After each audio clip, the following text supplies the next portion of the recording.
Sir आज budget पेश हुआ, क्या कहेंगे सर?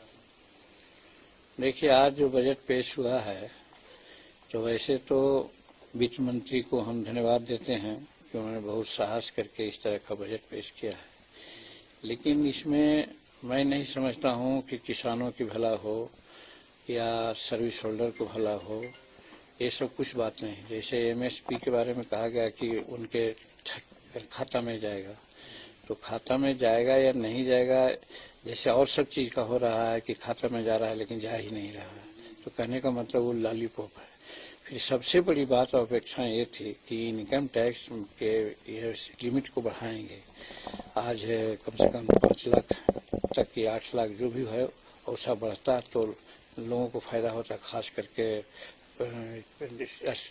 सर्विस होल्डर वालों को लेकर के। वो भी नहीं हुआ। और दूसरी बात यह है कि असंगठित क्षेत्र के बारे में एक शब्द भी नहीं कहा गया है। असंगठित क्षेत्र में हमारे किसान मजदूर हैं, मजदूर किसान हैं, ये सब काफी संख्या में है। और शायद साथ इनके साथ ये भी है कि जो हमारे नेशनल इनकम है उसका अच्छा भाग वहाँ से मिलता है और लोगों को रोजगार भी मिलने की बात होती है। तो उस सेक्टर को इन्होंने एक तरह से टच नहीं किया है।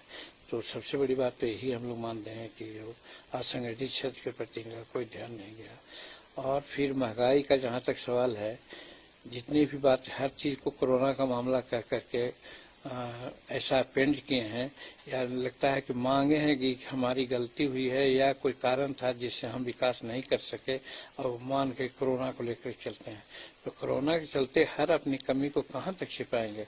इसलिए हम तो समझते हैं कि ये जो बजट है, बजट महंगाई पैदा करने वाली बजट है और इससे किसानों को, मजदूरों को कोई फायदा होने की जरूरत नहीं है, ये मैं मानता हूँ। विशेष राज्य का दर्जा जो है, विशेष राज्य के दर्जे की वही बात कर रहे हैं कि इसमें नहीं होना निराशाजनक है, ऐसा होना चाहिए बिहार के लिए निराशाजनक। नहीं, मैं भी यही बात कहता हूँ। जब नीति आयोग ने कई एक मानकों में बिहार को फिसड्डी माना, तो जब आपने फिसड्डी माना तो विशेष राज्य का दर्जा देने में क्या दिक्कत है?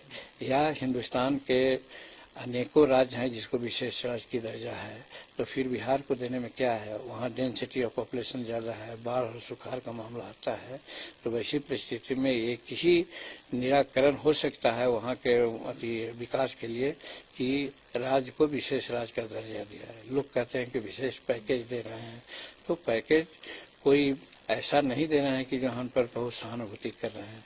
हमारा जो ड्यू है वो देना चाहिए। बहुत सारा टैक्सेस हमारा है वो बाकी है, वो नहीं दे पा रहे हैं और दूसरे रूप में टैक्स दे रहे हैं, तो वो भी तो आईबास है। हमको अगर विशेष राज्य का दर्जा मिलता तो बिहार का सभ्य विकास हो सकता था। खास करके नीतीश कुमार के नेतृत्व में जो अभी चल रहा है जिस तरह से, हम समझते हैं कि अगर पैसा मिलता तो और ज्यादा कम होता। सुशील मोदी ने कहा कि इस बजट से बिहार को बहुत फायदा होगा। तो मोदी तो कहेंगे ना, वो तो भाजपा के हैं, तो भाजपा के मंत्री ने बजट पेश किया है तो उनका कहना फर्ज है। सर, एमएलसी चुनाव में मुकेश सहनी 2400 सीट पर अपने प्रत्याशी उतार रहे हैं, एनडीए से। आपको भी कोई सीट मिली नहीं, 2 सीटों की डिमांड की आपने। ये मुकेश सहनी जी की अपनी बात है, अपनी स्ट्रेटजी है। जहाँ तक हमारी बात है, हम एमएलसी के चुनाव में चाहते थे कि 1 आध सीट हमको मिले, लेकिन जो अभी प्रक्रियाएं चल रही है वोटरों को लुभाने के लिए, उस प्रक्रिया में हम सक्षम नहीं हो पाते, चूंकि अभी जस्ट स्टार्ट करते। इसके लिए 6 महीना पहले से, साल भर पहले से लोग कार्रवाई कर रहा है। तो वैसी परिस्थिति में हम सिर्फ मांग कर दिया था और ना भी मिला है तो उससे हमको कोई फर्क नहीं पड़ता है। हम गठबंधन के साथ हैं और हर तरह से सरकार संरक्षित रहे बिहार में एनडीए की, उसका उपाय और काम करते रहेंगे।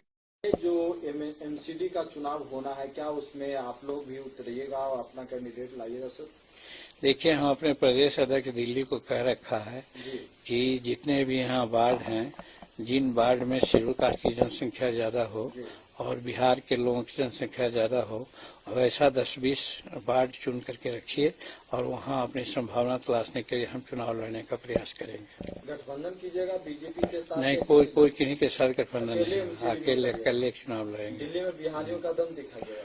अब वो दम दिखाएंगे कि कम दिखाएंगे, शेड्यूल कास्ट के बारे में क्यों नहीं बोल रहे हैं अब? शेड्यूल कास्ट आदिवासी भी बोला हम कि यहाँ इनकी संख्या ज्यादा है और बिहारियों की संख्या ज्यादा है, तो वहाँ पर हम जरूर प्रयास करेंगे।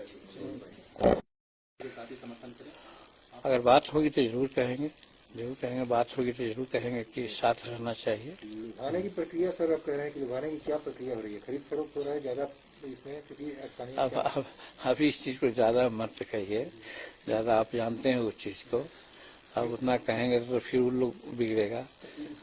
एक सवाल है सर कि बिहार सरकार द्वारा एक फरमान जारी किया गया था शराबबंदी को लेकर कि अब शिक्षकों के कंधे पर शराबियों और शराबबंदी को बचाने की जिम्मेदारी दी गई है, कैसे देखते हैं इस फरमान को? देखिए, अगर सरकार हलाके के बाद में शिक्षा मंत्री जी का आया है कि ये हम लोग मैंडेटरी नहीं कहा है, ये ऑप्शनल कहा है, करेंगे भी उनकी इच्छा पर, अगर ये बात है तो कुछ है नहीं। लेकिन अगर मैंडेटरी की बात करते हैं तो हम तो चार्ज करते हैं बिहार सरकार के शिक्षा विभाग पर कि साहब जो सरकारी विद्यालय है उन लोगों के शिक्षकों को समझते क्या है? हम तो समझ रहे हैं कि वहाँ गरीब के बच्चे पढ़ते हैं ज्यादा, तो कभी पैखाना साफ करने के लिए, गिनने के लिए, कभी नली गिनने के लिए, कभी जनसंख्या बढ़ाने के लिए, कभी गौ की जनसंख्या करने के लिए और कभी मिड डे भोजन के लिए, सब चीज में अगर शिक्षक को लगाए रखेंगे तो पढ़ाएगा कौन?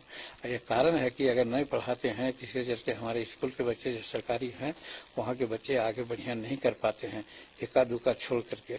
इसलिए हम तो चार्ज ये कर रहे हैं कि शिक्षकों को दूसरे काम में लगा करके गरीबों के बच्चों को शिक्षा न मिले, इसका वो प्रबंध कर रहे हैं। इसलिए इस चीज को हम अच्छा नहीं समझते हैं, ये सरकार के कदम को हम उचित नहीं मानते हैं।